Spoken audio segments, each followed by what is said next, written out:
Assalamualaikum warahmatullahi wabarakatuh. Waalaikumsalam warahmatullahi wabarakatuh. Bismillahirrahmanirrahim. Alhamdulillahi rabbil alamin. Wassalatu wassalamu ala sayyidina wa maulana Muhammadin Sallallahu alaihi wasallam. wa ala alihi wa sahbihi ajma'in, amma ba'du. Al-mukarramun wal mukarramat, hadirin hadirat, para guru yang saya muliakan, wabil khusus Bapak Dr. Rizki Haji Muhammad Ja'far, Bapak Haji Ahmad Habibi, Bapak Ustaz Abdul Hamid Mustafa Al-Hafid, juga guru kita Bapak Haji Muhammad Misjan, pengurus Majelis Ta'lim Ukhuwah Islamiyah Bapak Haji Muhammad Basrail, Bapak Haji Muhammad Tahir, juga pengurus Masjid Baitur Rahim Bapak Ustaz Haji Zawawi, Bapak Ibu jamaah yang dimuliakan Allah, mudah-mudahan semua dicatat sebagai ahli surganya Allah. Alhamdulillah, pada pagi hari yang mubarak ini kita bisa kembali ngaji di Masjid Baitur Rahim. Moga-moga memperoleh keridhaan dan keberkahan dari Allah Subhanahu wa taala. Amin. Dan menutup akhir tahun ini dengan ibadah dan amal saleh yang dicatat oleh Allah Subhanahu wa taala. Amin. Baik, kita insyaallah lanjut ngaji kitab Fathul Mu'in halaman 20 ya. Halaman 20. Bismillahirrahmanirrahim, paragraf keempat. Wa syurita fi zaujati al-mankuhati khuluwun min nikahin wa iddatin min ghairihi. Dan disyaratkan bagi calon istri yang mau dinikahi itu harus dalam keadaan kosong atau tidak bersuami dan sudah selesai masa iddahnya dari suami yang sebelumnya. Kalau memang dia dicerai atau ditinggal mati, suami yang sebelumnya harus sudah selesai masa iddahnya. Wa ta'yinun laha, dan disyaratkan juga adanya ta'yin untuk calon istri. Ta'yin itu menentukan dengan bahasa yang spesifik. Penyebutannya harus spesifik. Fazawwajtuka ihda banati batilun walau ma'al isyarati. Maka kalau ada ucapan ijab dari wali nikah dengan ucapan zawwajtuka ihda banati, aku nikahkan engkau dengan salah satu anak perempuanku, itu batal ijab yang seperti itu, meskipun dengan ditambahkan isyarat, sebab tidak ada ta'yin di situ, enggak jelas. Ya, ta'yin itu harus jelas. Kalau contoh ada wali nikah bilangnya saya nikahkan kamu dengan salah satu, tapi salah satunya enggak dijelasin, itu tidak sah sebab tidak jelas. Wa yakfi at-ta'yinu biwasfin aw isyaratin, melakukan ta'yin dalam ijab qabul itu dianggap cukup dengan menyebutkan sifat atau dengan isyarah. Contohnya, kazawwajtuka binti wa laisa lahu ghairuha, aku nikahkan engkau dengan putriku, sedangkan tidak ada lagi putri yang lain baginya, maka itu sah. Au allati fid dar, atau dengan mengatakan aku nikahkan kau dengan putriku yang ada di rumah, di dalam rumah. Walaisa fiha ghairuha, sedangkan di dalam rumah tidak ada lagi putri yang lain. Au hadhihi, atau dengan isim isyarah. Hadhihi itu menunjuk, isim isyarah itu yang ini, nah itu isyarah, itu juga sah. Wa in sammaha bi ghairi ismiha fil kulli, sekalipun wali nikah menyebut namanya dengan nama yang bukan sesungguhnya untuk 3 contoh di atas, tapi kalau ada ta'yin dianggap sah. Bi khilafi zawwajtuka Fatimata wa in kana asma bintihi, lain halnya dengan contoh ucapan ijab zawwajtuka Fatimata, aku nikahkan kau dengan Fatimah putriku.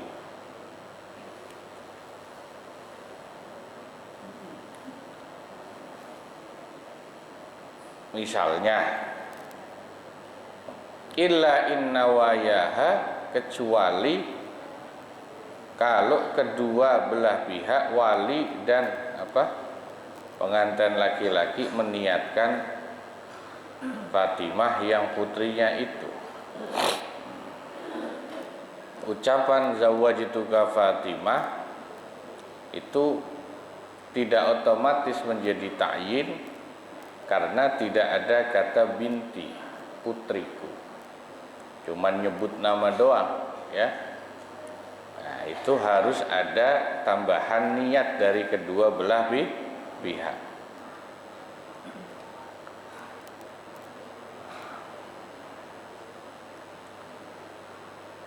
Walau qala zawwajtuka binti al-kubra wa sammaha bismi sughra, apabila wali nikah mengatakan saya nikahkan kau dengan putriku yang besar, tapi dia menyebut namanya dengan nama anaknya yang kecil.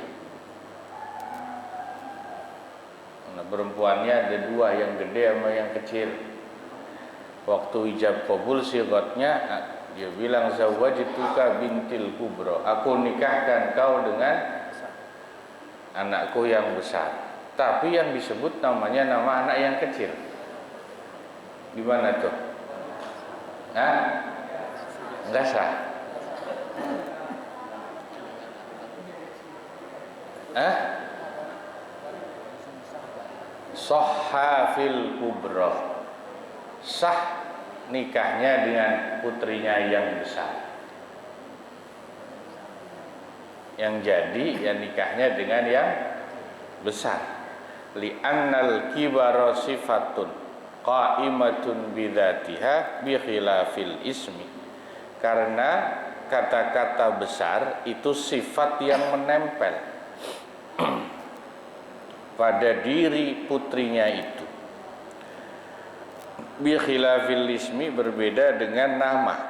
Faquddima alaih, maka sifat yang menempel itu didahulukan atas nama. Jadi yang diterima adalah Al-Kubra, binti Al-Kubra, anak yang besar, meskipun nyebut namanya salah. Sah ijab qabulnya dengan anak yang besar. Walau qala zawwajtuka binti Khadijah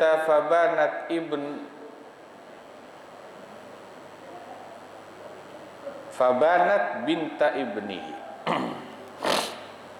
Apabila wali nikah mengatakan aku nikahkan kau dengan putriku yang namanya Khadijah, ternyata Khadijah itu adalah cucu perempuannya, bukan putri tapi cucu,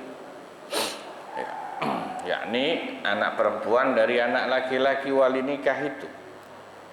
Sahha, maka tetap sah ijab yang seperti itu. Inna wayaha, jika wali dan pengantin pria memang meniatkan Khadijah itu. au ayyanaha bi isyaratin, atau wali nikah mentakyinkannya dengan menambahkan isyarat. Isyarat itu ini, misalnya nunjuk itu isyarat yang ini, meskipun sebetulnya itu cucu, itu tetap sah.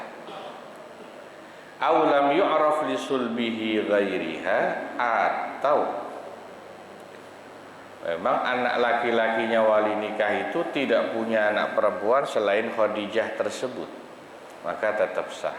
Wa illa fala, tapi kalau tidak ada tambahan isyarat atau tidak ada, atau ada keturunan perempuan yang lain, maka tidak sah ijab qabul yang seperti itu. Tapi ya ini sih apa namanya,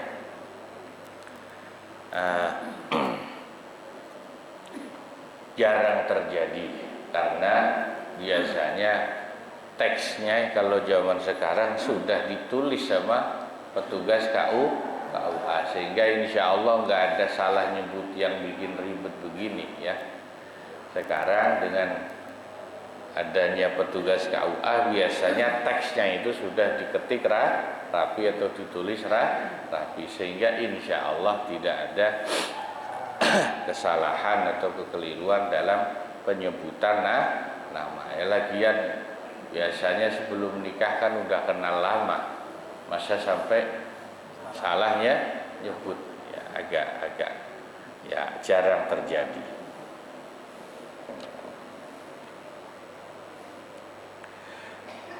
Wa syurita aidan, wa syurita fiha aidan adamu mahramiyatin.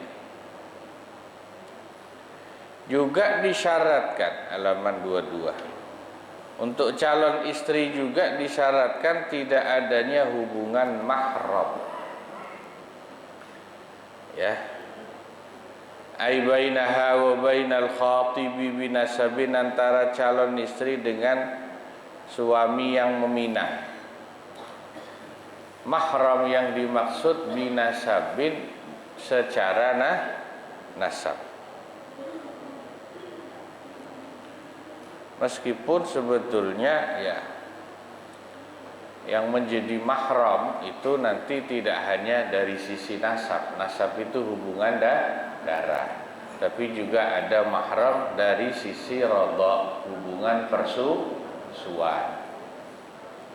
Ada mahram dari sisi hubungan pernikahan, ya besan, mertua sama mantu, atau apa namanya, ya anak dari anak bawaan dari istri, anak bawaan dari suami, itu mahram yang karena hubungan pernikahan.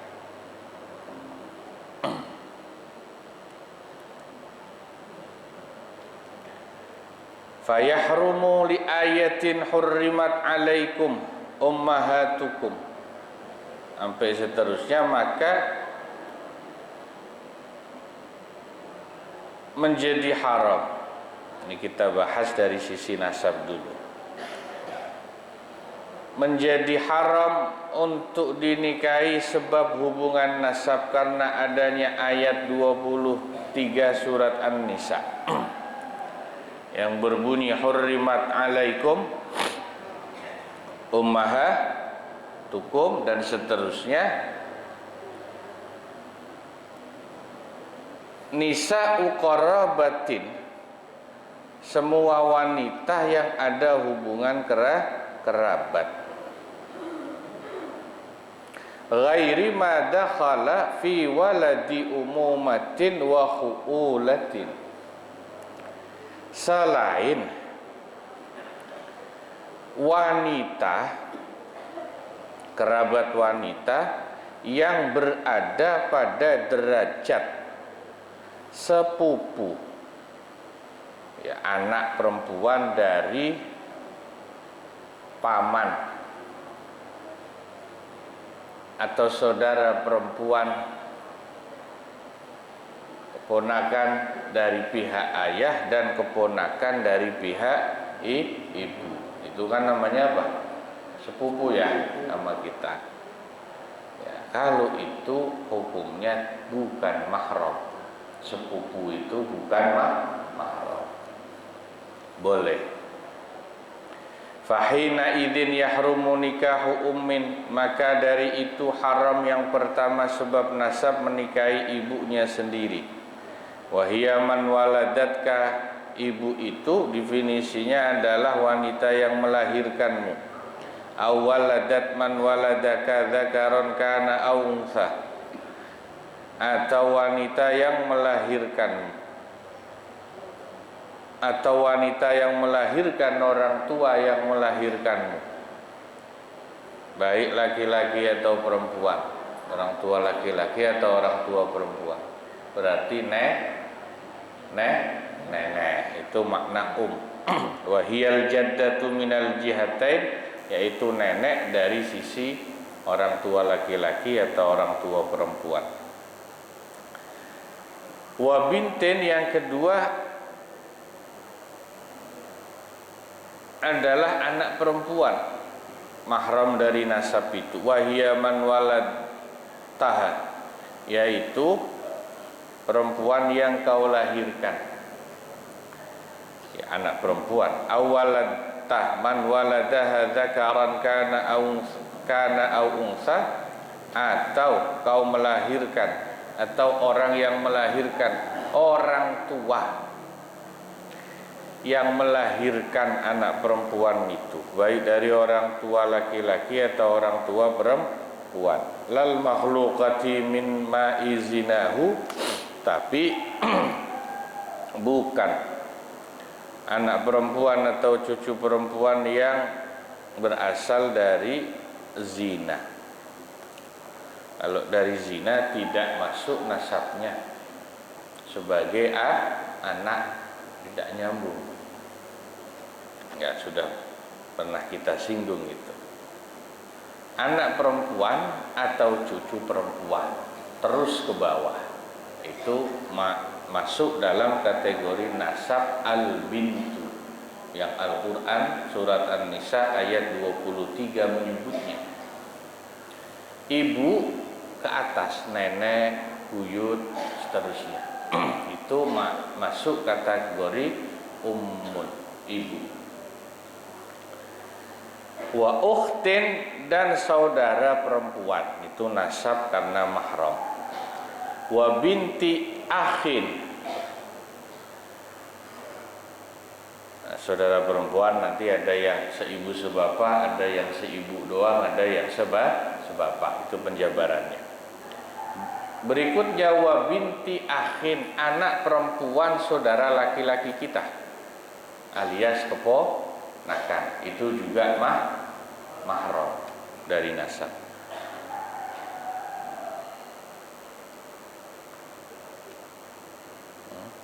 Wa ukhtin, dan anak perempuan dari saudara perempuan kita, ya keponakan juga.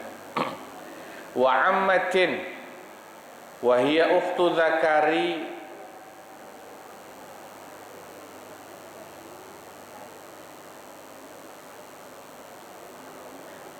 ukhtu zakarin waladaka, dan bibi dari ayah kita, saudara perempuan dari ayah kita. Orang Arab bilang amah, ya, kalau kita pokoknya bibi. Dan wa khalatin, dan khalah, bibi saudara perempuan dari ibu kita. Wa hiya ukhtu unsa waladatka, saudara perempuan ibu kita, ya bibi juga. Itu berikutnya nasab dari sisi mahram dari sisi nasab. Nah, terakhir far'un, cabang pembahasan. Nah, ini yang menarik ini. Kalau nasab sudah pernah kita bahas ya. lau tazawwaja majhulatan nasabi fastalhaqaha abuhu sabata nasabuha.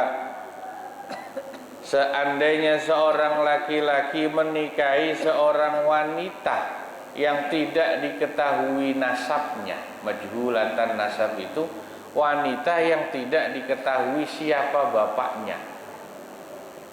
Mungkin nggak kayak begitu? Mungkin ya, bisa aja. Nggak tahu bapaknya siapa, ya bisa aja kan? Sah nggak nikahnya begitu? Sah nggak? Sah. Nah terus walinya siapa? Kalau nggak jelas bapaknya perempuan itu, walinya ya wali hakim. Sesudah menikah, bapaknya yang si laki-laki, si suaminya mengaku, istalhaqa itu mengaku bahwa si perempuan itu anaknya. Nih begini nih, katakan si Udin misalnya, ini contoh ya, nikah sama Siti. Si Siti ini nggak ketahuan anaknya siapa, itu dalam agama sah nikahnya. Tapi sesudah nikah, bapaknya Udin kemudian ngaku, Siti itu anak saya dulu punya istri di kampung sono, ini anak saya nih di kampung sono. Ya. Misalnya nih bapaknya Udin dulu suka kawin di mana-mana gitu. Gimana? Ya, sabatan nasabuha, pengakuan nasab itu bisa diterima kalau memang bukti-buktinya ya ada. Tapi wala yanfasihun nikah in kadzabahu zauju, nikahnya itu tidak otomatis batal, fasakh itu batal. Kalau si suami, si Udin berarti, dia mendustakan, tidak percaya. Saya nggak percaya kalau bapak bilang Siti itu anak bapak dari istri kampung sono. Pokoknya saya nganggap Siti bukan saudara perempuan saya. Gitu, beda ini. Wa mithluhu aksuhu, sebaliknya contoh kebalikannya. Bi antazawwajat majhulan fastalhaqahu abuha wa lam tusaddiqhu. Kebalikannya itu begini. Pengantin laki-lakinya yang enggak jelas anak siapa. Si Udin tuh enggak jelas anak siapa misalnya. Nikah sama Siti jelas anak siapa. Sudah selesai nikah, bapaknya Siti baru bilang, "Din, lu anak gua, Din." Kata si bapaknya Siti, kebalikannya. Lu dari kampung sono dulu, ibu lu gua nikah di sono pas main ke sono dulu misalnya. Itu juga contoh kebalikan itu berlaku hukum yang sama maksud. Pengakuan nasab itu bisa diterima tapi nikahnya tidak otomatis batal jika si pengantin perempuan tidak menerima atau tidak membenarkan pengakuan nasab dari bapaknya dia itu. Paham ya?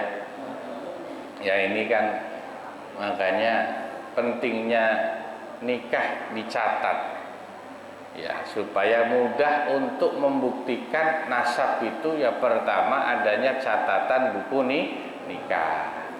Kedua, kalau lahir dokter ngasih surat keterangan lahir bayi ini anaknya siapa. Nanti habis itu bikin akte kelahiran.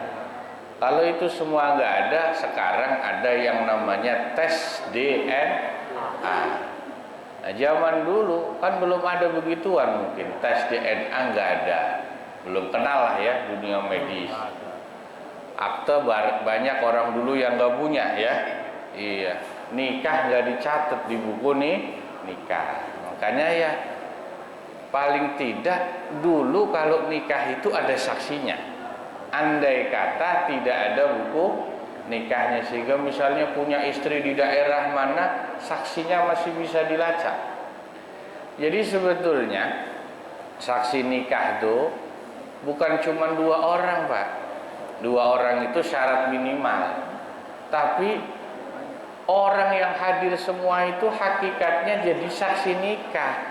Ini untuk jaga-jaga, andai kata nikahnya nggak ada buku nikahnya, kemudian suami istri itu pisah, beda tempat tinggal, udah punya anak, nanti kalau dilacak apa betul itu anaknya si fulan yang dulu nikah di sini terus balik lagi ke kampungnya. Kalau saksinya banyak kan enak. Oh iya, dulu orang kampung sini tahu Pak nyaksiin nikahnya. Nah itu pentingnya nikah itu disah. Jadi hakikatnya saksi itu bukan cuma 2 orang, tapi semua orang jadi saksi. Oh betul Pak, saya saksinya dulu, memang dia nikah sama si ini, punya anak, terus si suaminya balik lagi kampungnya ninggalin istrinya. Nah itu tapi insya Allah zaman sekarang moga-moga yang kayak begitu nggak kejadian lagi ya. Nah, ini ngaji Fathul Mu'in kita pagi ini, moga-moga manfaat. Wallahu a'lam bissawab, wa ilaihil marji'u wal ma'ab. Assalamualaikum warahmatullahi wabarakatuh.